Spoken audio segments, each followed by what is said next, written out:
अस्सलाम वालेकुम। आज हम दाल भरे करेले बनाएंगे जो बहुत मज़ेदार बनते हैं और कीमा भरे करेलों से कुछ कम नहीं।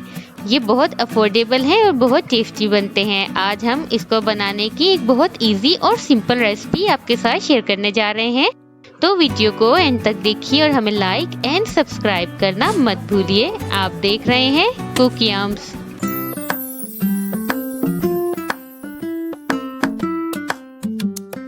दाल भरे करेलों के लिए हमने यहाँ लिए आधा किलो करेले। ये देख लीजिए, ये साइज में बिल्कुल मुनासिब है, ना बड़े हैं ना छोटे हैं। अब हम इनको दरमियान से कट लगा लेंगे। इनके पहले हमने इनको पील ऑफ किया, इनके छिलके उतारे और अब हम इस तरह इनके अंदर जो बीज मौजूद हैं ये भी निकाल लेंगे। अब देख लीजिए ये बिल्कुल साफ हो गया है। अब हम इनके ऊपर नमक लगा लेंगे।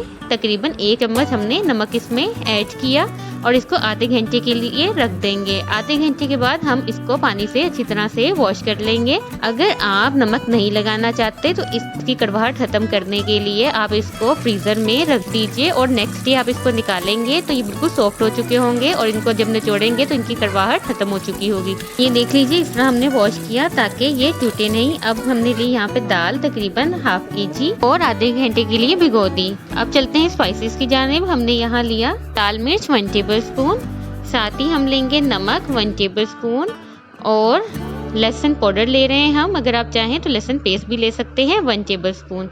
अब हम दाल को तकरीबन 2 गिलास पानी में डाल के इसको अच्छी तरह से पकाएंगे और साथ ही हम स्पाइसेस भी इसमें ऐड कर देंगे। ये ज़्यादा स्पाइसी अच्छा नहीं लगता, जितने आपको स्पाइसेस बताए हैं ये बिल्कुल एवरेज हैं, इससे इसका टेस्ट बहुत अच्छा आता है। ये देख लीजिए, हमने इसमें स्पाइसेस ऐड कर दिए हैं और साथ ही हम इसमें लहसुन पाउडर भी ऐड कर रहे हैं। अब हम इसको हाई फ्लेम पे पकाएंगे जब तक कि इसका पानी ख़त्म नहीं हो जाए और दाल अच्छी तरह से पक ना जाए, गल ना जाए। जब तकरीबन 5 to 10 मिनट्स हमने इसको पकाया, हम इसके ऊपर कैप भी दे देंगे ताकि ये जल्दी पक जाए और फ्लेम को हमने यहाँ पे मीडियम कर दिया है और इसको हम पका रहे हैं। 5 to 10 मिनट्स के बाद ये देख लीजिए ये बिल्कुल पक चुके हैं और इसमें पानी नहीं रहा। अब हम इसको चॉप कर लेंगे। आप इसको मैनुअली भी कर सकते हैं, हम यहाँ चॉपर में इसको चॉप कर रहे हैं। बहुत बारीक आपने इसको चॉप करना है। और अब हम इसमें शामिल करने के लिए एक दरमियानी प्याज ले रहे हैं जिसको हमने बहुत बारीक चॉप कर लिया है। ये देख लीजिए, इसको बहुत बारीक, जितना आप बारीक कर सके उतना आप चॉप कीजिए। साथ ही हम ले रहे हैं 3 हरी मिर्चें जिनको हमने बारीक चॉप कर लिया और हरा धनिया जिसको हमने चॉप कर लिया है।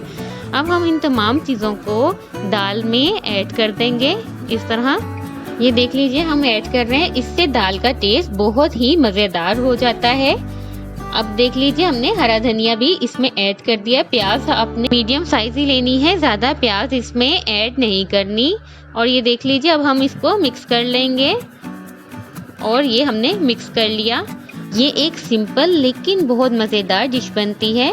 अब चलते हैं करेलों की फिलिंग की जानिब, यानी करेलों को भरने की जानिब। अब देखिए हमने एक करेला लिया और उसके अंदर हम इस तरह दाल फिल कर रहे हैं। दाल बहुत अच्छी तरह से फिल करनी है और इसको प्रेस करते रहना है ताकि ये अच्छी तरह से इसके अंदर रच जाए। अब देख लीजिए इसका जो कॉर्नर्स हैं उसमें भी हमने दाल को इस तरह अपनी फिंगर्स की मदद से भर लिया है। अब हम इसको प्रेस करेंगे और जो एक्स्ट्रा दाल है उसको हम रिमूव कर देंगे। ये देखिए हम स्पून के ज़रिए इसको रिमूव कर रहे हैं। ये स्टेप्स थोड़े इम्पोर्टेंट हैं इसलिए इनको गौर से देखिए। अब हम एक थ्रेड लेंगे और करेले के मिड से स्टार्ट करेंगे। मिड से हम होते हुए इसको पहले एक कॉर्नर की साइड पे जाएंगे, देन हम इस तरह घुमाते हुए इसको दूसरे कॉर्नर की साइड पे जाएंगे। इस तरीके से करेले बहुत अच्छी तरीके से पैक हो जाते हैं और फ्राई करते हुए बिल्कुल भी नहीं खुलते और बहुत इजीली और कम टाइम में ये बहुत अच्छे से बंद हो जाते हैं। अब देखिए अब हम इसकी घेरा लगाएंगे। हम थ्रेड को ऐसे घुमा के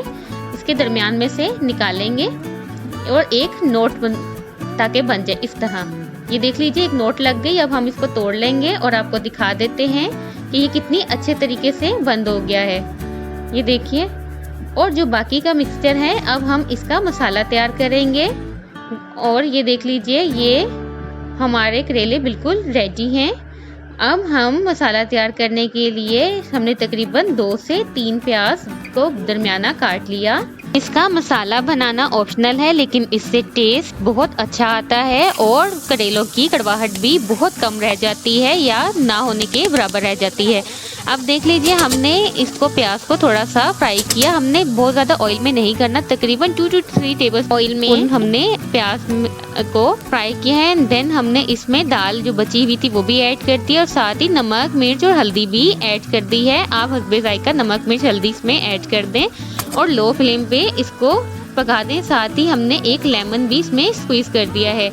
लेमन के अंदर अगर रस कम हो तो आप इसको थोड़े नीम गर्म पानी में थोड़ी देर के लिए रख दें और उसके बाद स्क्वीज करें तो बहुत अच्छे तरीके से लेमन स्क्वीज हो जाता है। अब देख लीजिए, हमने एक कढ़ाई में ऑयल को हीट अप किया और अब हम इसमें 1 by 1 करेले ऐड कर देंगे। इस तरह कढ़ाई में हमने ऑयल ज़्यादा ही लिया है क्योंकि हमें इसको फ्राई करना है, इसीलिए।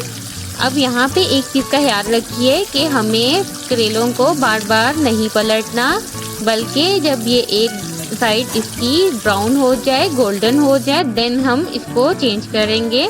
हम अपनी रेसिपीज़ में कोशिश करते हैं कि आपको each and every step detail से बताएं, तो प्लीज़ हमारे चैनल को लाइक एंड सब्सक्राइब करना मत भूलिए। अब देखिए, इसने कलर चेंज कर लिया।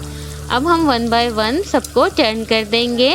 हमने यहाँ पे फ्लेम मीडियम रखा है, हाई फ्लेम पे इसको नहीं पकाना। और जब ये पक गया तो अब हमने इसको मसाले में शामिल कर दिया है। ये देखिए, हम इस तरह 1 by 1 उठाएंगे इसको।